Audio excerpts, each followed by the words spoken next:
We're going to play a little name association game. So I'm going to show you a picture of someone and their name, and you're going to shout out to me what this person is known for. You ready? Here's the first one. Elvis Presley. Well done. Second one, Prince William. Well, some of you had to wonder about that. Okay. Third one, Kim's favorite actress, Emma Stone.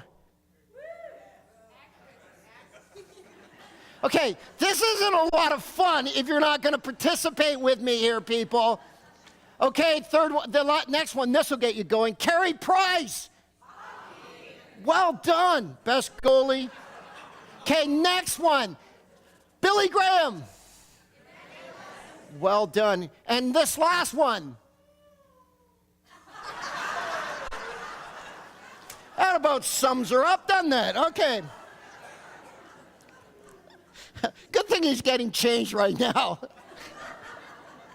Couldn't resist. Anyway, here's the deal. Everyone is known for something. Everyone is known for something. What are you known for? Everyone is known for something. What are you known for? What do you want to be known for? There was a guy, Victor Dorman. He died several years ago, and his obituary was in the New York Times. Here's what it said. Victor Dorman, who changed the way Americans buy cheese by putting paper between the slices as chairman of the Dorman Cheese Company, died on March 4th at his home in Delray Beach, Florida. He was 80. At the end of 80 years of life, you are known as the guy who put paper between slices of cheese. As I said, everyone is known for something. What do you want to be known for? What do you want your legacy to be? No matter how old you are in this room, the choices you make now impact the legacy that you're going to leave later. What do you want to be known for? Today we're concluding our little short 3-week series called Resolution, and we've been looking at the story that explains all other stories, the story that all of us are a part of. It's the grand story. It's the meta-narrative of life, if you will. And there are 6 chapters in this story. We've looked at 5 of them. God creates, chapter 1. Chapter 2, things fall apart. Chapter 3, God initiates his redemptive plan by choosing the Israelites to be his people. The idea was that as they were a nation under him, it would draw other nations to God.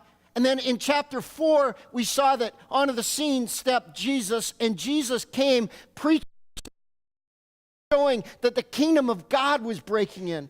And then he was hung on a cross, and all the sin of the world was placed on him. And we saw in chapter 4 that truly the cross is a doorway to the kingdom, and we can enter the kingdom and live under King Jesus. And then last week in chapter 5, we saw that chapter 5 is that in-between chapter. It's a chapter we're living in right now. It's a chapter where we're called to be on a restorative mission with God. And we're to go be kingdom-living people. And then there's chapter 6. Before I get to chapter 6, I want to remind you of the 2 resolutions. Resolution number 1, I am entering 2019 as a surrendered follower of King Jesus. Resolution number 2, I am going to live 6-8 in 2019. And today what I want us to do is look briefly at chapter 6, and then I'm going to close this series by giving you a challenge and calling you to make a decision. But let's look at chapter 6. Chapter 6 in the story that explains all other stories is the final chapter. And it's really the chapter of recreation, if you will. Within Christian circles, there is a lot of debate about end times things, about what's going to happen when Jesus comes back. There is a lot of debate. I did a whole series a few years ago on the book of Revelation, and there's a lot of debate about this stuff. But there are some things generally that Christians agree on. First of all, we agree generally across the spectrum that Jesus is coming back.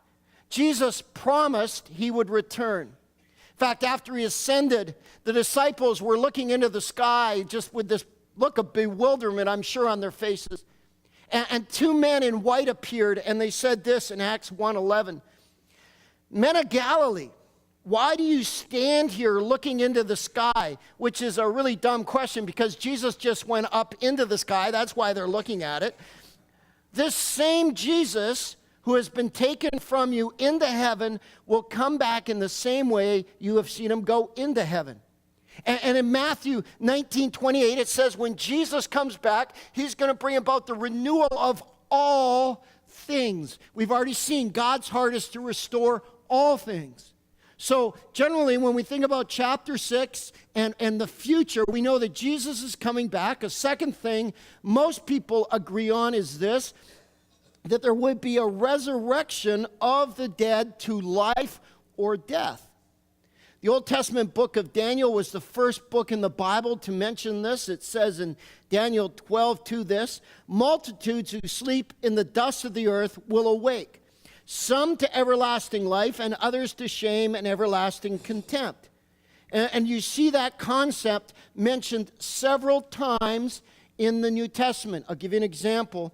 1 Corinthians 15:42, it says, in the same way, for the resurrection of the dead, our earthly bodies which die and decay will be different when they are resurrected, for they will never die. So when we look at chapter 6, across the spectrum, number one, people agree Jesus will come back. A lot of debate on how that's going to happen, but they agree on that principle. Second, that there's going to be a resurrection. And then thirdly, most everyone in Christendom agrees that the kingdom will come in all its fullness. Remember I was talking about D-Day and Victory Day? When the kingdom comes in all its fullness, that will be Victory Day. It will begin, we will no longer be in this in-between time. We'll now experience the new heaven and new earth. On the day when the kingdom comes in all its fullness, it will truly be a time of restoration and recreation. Sin, evil, and their effects will be destroyed, and there will be a new heaven and a new earth. Revelation chapter 21, the first two verses says this, then I saw a new heaven and a new earth, for the first heaven and the first earth had passed away. And there was no longer any sea. I saw the holy city, the new Jerusalem, coming down out from heaven, prepared as a bride beautifully dressed for her husband.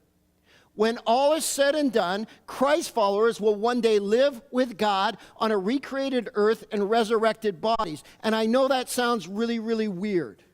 It sounds like it's a real stretch to get your head around, and it is a real stretch to get our head around because we're finite beings. But it's going to be really amazing. It's going to be unbelievably beautiful, and it's going to take us back really to chapter 1 because it's going to be very good. Things will have come full circle. For the kingdom will have come in all its fullness. Victory Day. A new time, a new age. And that's the story. That's the story that explains all other stories. 6 chapters, creation, fall, redemption part 1, redemption part 2, when Jesus comes, the in-between time that we're living in, a time of mission, and then the future, the new heaven, the new earth, chapter 6. Now, here's what I want to do is for the next few minutes that I have with you this morning, I want to close out this series returning to those questions that I answered in light of the grand story that we're all a part of. And the questions were to remind you, what do you want to be known for? What do you want your legacy to be? And as we close out this series, I'm going to tell you another story. It's a story about 3 chairs. It's a story I told several years ago, but I'm going to retell it this morning, but I'm going to tell it with much more detail. And here's the deal. Each of these 3 chairs on this stage represent a different type of person and their faith.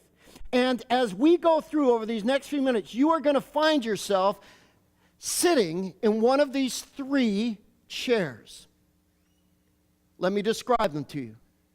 The person that sits here in chair number 1, they know Jesus. They know God.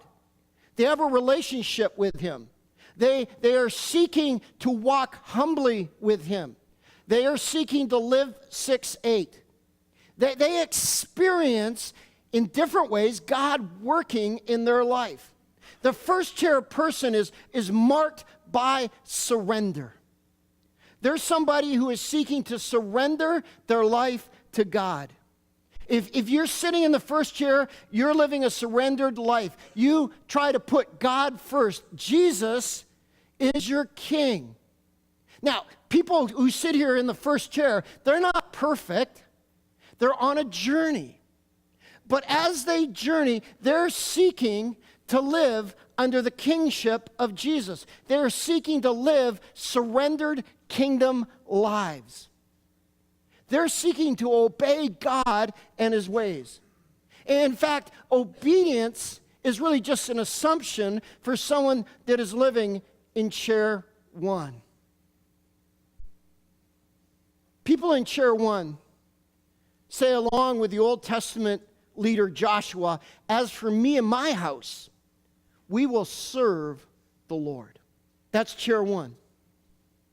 And here's chair two. In chair two, people that sit in chair two, they know about God. In fact, some of them know a lot about God. Some of them could kill you in a game of Bible trivia. They attend church. But for them, Christianity is more about religion than relationship. They respect the Bible. They enjoy hearing how God is working in other people's lives. And in certain contexts, they act Christian, like when they're at church. But God, while there, is taken second or third or fourth or fifth or sixth place in their lives. Self is king for those sitting in the second chair. Their focus is on things, on getting things, on acquiring money, on relationships, on activities. Their focus is on other things. They know about God, but their focus is somewhere else. And here's the deal. North American churches are filled with people sitting in the second chair. They look good. All of you look good this morning. At least most of you do. But they're lukewarm to God. There's no fire in their faith. And this coolness is passed on to their children. Now, here's the deal. It is really hard to tell the difference between someone that sits in the first chair and someone that is sitting in the second chair. They all basically look the same. Outward appearances, they look all the same. Unless you live with them. And people sitting in the second chair, kids of parents that sit in the second chair, they know their parents are sitting in the second chair, not the first chair. Mom and dad fight all the way to church, and then they walk into our doors and they're smiling. They have a Bible, but they never read it at home. They act one way at church and act a different way when they're at home. Second chair people, they say the right things, they sing the right songs, they even pray the right prayers. They even put their kids in Christian school, but there's nothing real on the inside. Heart integrity is missing. And that's why second chair people live what I call dresser drawer lives. And what I'm talking about is they have a separate drawer for each area of their life. They have a drawer for work. They have another drawer for recreation. They have a drawer for church. They have a drawer for hanging out or partying with their friends. They have a drawer for home life.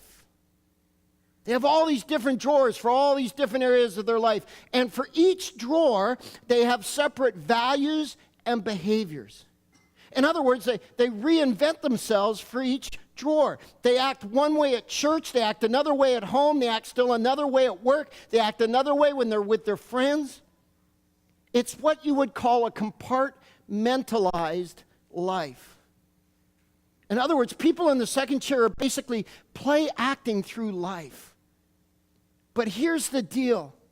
When you live a compartmentalized life, it is a blueprint for a breakdown, and it's a blueprint for living a very stressful life because you have all these different compartments, and you never want these compartments to interact. You know, one of the things I notice is I can sometimes tell by going into restaurants which chair people are sitting in. Let me tell you how I know that. I'll walk into a restaurant. This might make some of you a little uncomfortable, but anyway, that's okay. I walk into a restaurant, and there's someone from Sandwich Baptist Church. They're sitting in the restaurant having a meal with a friend or a coworker. And sometimes I'll walk in, and the person will wave, and they'll say, "Come on over here," and I'll go, "Hi, how are you?" And I'll shake their hand, and they'll say to the person they're with, "Hey, this is the pastor of my church, Steve," and I'll meet the person. Chances are, a good chance, that person's probably sitting in the first chair, maybe not, but good chance. But then there's those other times when I walk into a restaurant and I see someone from Sandwich and our eyes lock and they have this fear on their face. Like, don't you dare come over here. Don't you dare, because I don't want to introduce you as my pastor, because that's a different compartment of my life.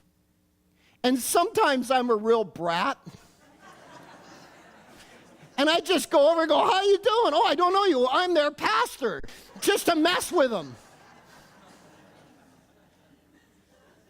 But you see, that's what happens if you're sitting in chair 2. You've got all these compartments because you're playing through life.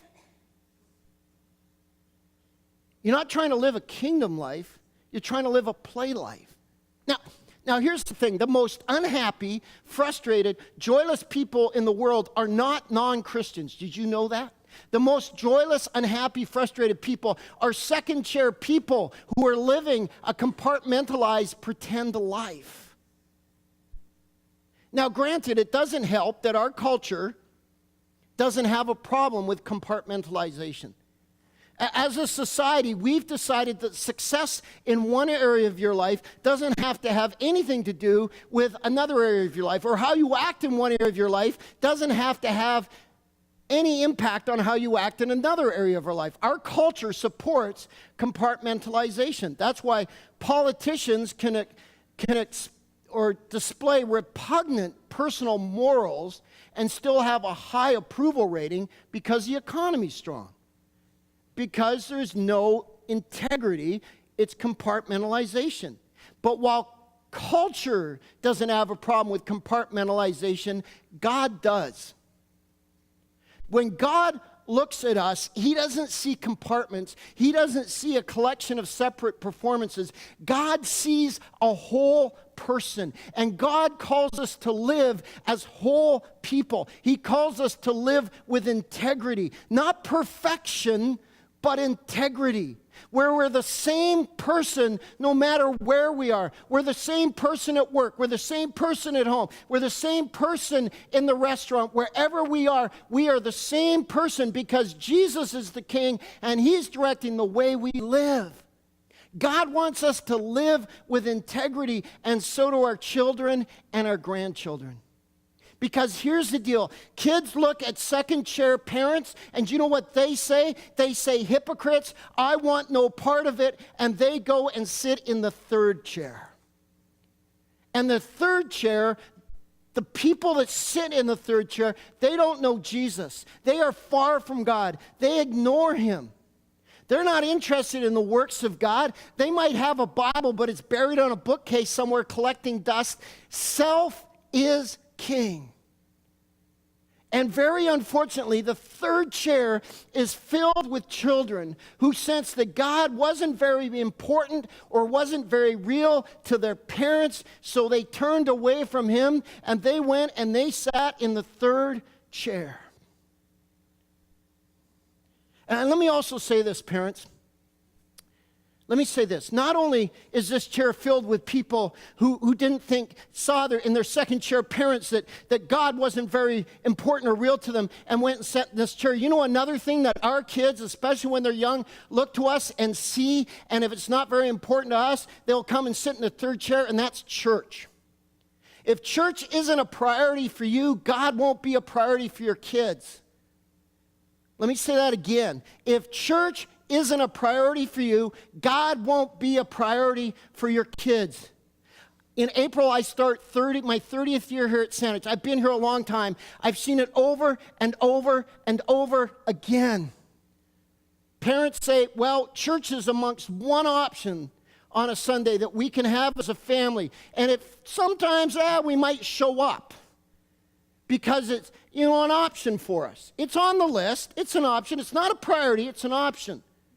But when church is not a priority, it's an option. Your little kids, your preschoolers, your elementary kids, they don't separate God and church. And what they see is they think God is not important. God is not a priority. And man, it got real quiet in here real quick, didn't it? But it's true. I've seen it over and over and over again. I sometimes wonder what on earth parents are doing today. I was talking to a little child, and her parents are Christian, and they go to church, and that child's involved in 4 extracurricular activities after church. 4. What on earth is that about? The child has no time to just down. And then, of course, if you're in that many, that's going to conflict with church. Church loses. Those activities win. And then a few years later, when your child's like 17, decides not to go to church, throws away Christianity, parents going, I don't get it. Well, you didn't get it because church wasn't a priority, and kids don't separate church and God. That's why we put an evening service on here. So you can go to your sporting events on the morning, and you can have that morning. You can be a kingdom person at your sporting events or your dance recitals or whatever you do. And then you can make church a priority and come in the evening. When you constantly, not once in a while, but when you constantly choose other things other than church, you are sending a devastating message to your kids. And they're going to end up in the 3rd chair. And some of you younger parents are going, no, the old guy doesn't know what he's talking about. Trust me, I do.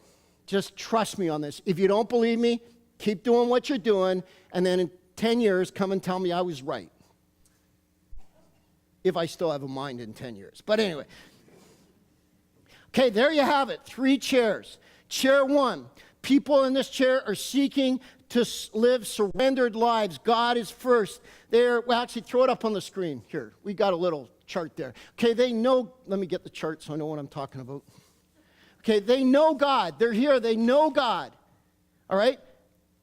God is king in their life. They're not perfect, but they're saying, Jesus, you are king of my life. They experience God working in their lives, and their desire is to obey God. They want to obey him. Chair 2 knows about God. Self is the center. They come to church, they do, but self is the center. They hear, because they're in church, they hear about how God is working in other people's lives, and they respect the Bible. And then you come over here to the 3rd chair. The 3rd chair doesn't know God. It's filled with the kids and the grandkids of 2nd chair people. They don't know God. Self is the center. They don't care about the works of God, and they might own a Bible, but they never open it. And listen to me. The chair you sit in impacts how you view and live life.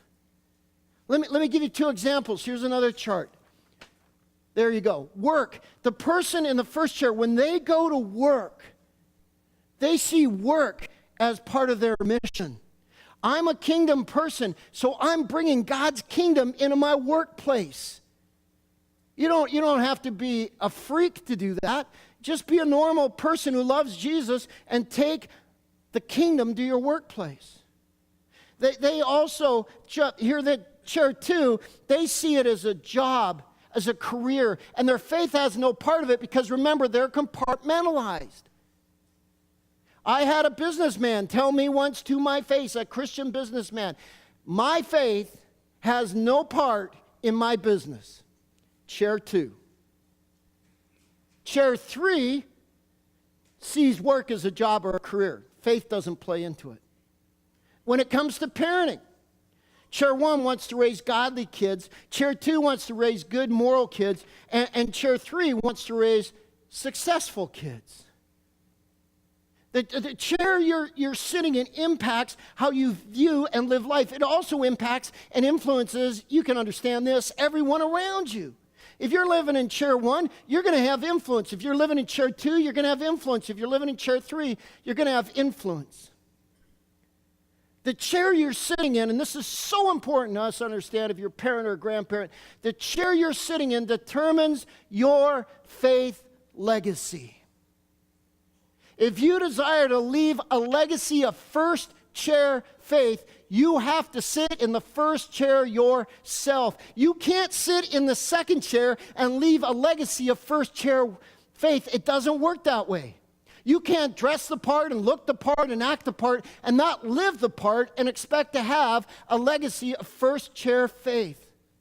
That's why the chair you choose to sit in will not only affect your life, but it'll affect generations to come. Think of a baton in a relay race, right? In a relay race, the baton, the idea is to get from the finish line to the start line to the finish line in winning time. And you're running that relay with other people. And as you run that race, you know how it works. The sprinters run, and as they get to the trade-off spot, one sprinter's running, and he's reaching out his hand with the baton, and the other guy who's about to take the baton, he's reaching back to take the baton. And when he gets the baton, he starts running the race. And the race isn't finished until the last runner runs across that finish line with that baton. And parents, we need to see success is just not how well we run the race of life as individuals, but also how well we pass the baton of faith on to the next generation. And even a quick look around, and you see batons are getting dropped everywhere. You know, as I look back, I was saying this to Sol the other day, as I look back on almost, like I say, 30 years of ministry, it is so cool, some of the things I've seen, I've got to be a part of, some of the families that have done such a good job of passing that faith to the next generation, and everyone's cheering everyone on. It is so awesome. And then there's one of the most heartbreaking things in my ministry career is to think of all the parents that have come through Sandage who are sitting in the second chair. And today, as I watch their kids are all sitting in the third chair. The baton's been dropped. When you live a second chair life, you end up with third chair kids. And can I just say to you this? The stakes, parents, are huge. The stakes, parents, are eternal. Eternal. Parents, we need to have a finish line mentality. We need to sit in the first chair ourselves, and we need to cheer on other parents and get them to sit in the first chair themselves. And then we need to invest our time and our energy towards successfully passing the baton of faith to our children. And then we need to cheer them on so they'll pass it to our grandchildren. Parents, let's seek to raise surrendered, godly, first chair children who will please God and make our hearts sing when we are old and wrinkled.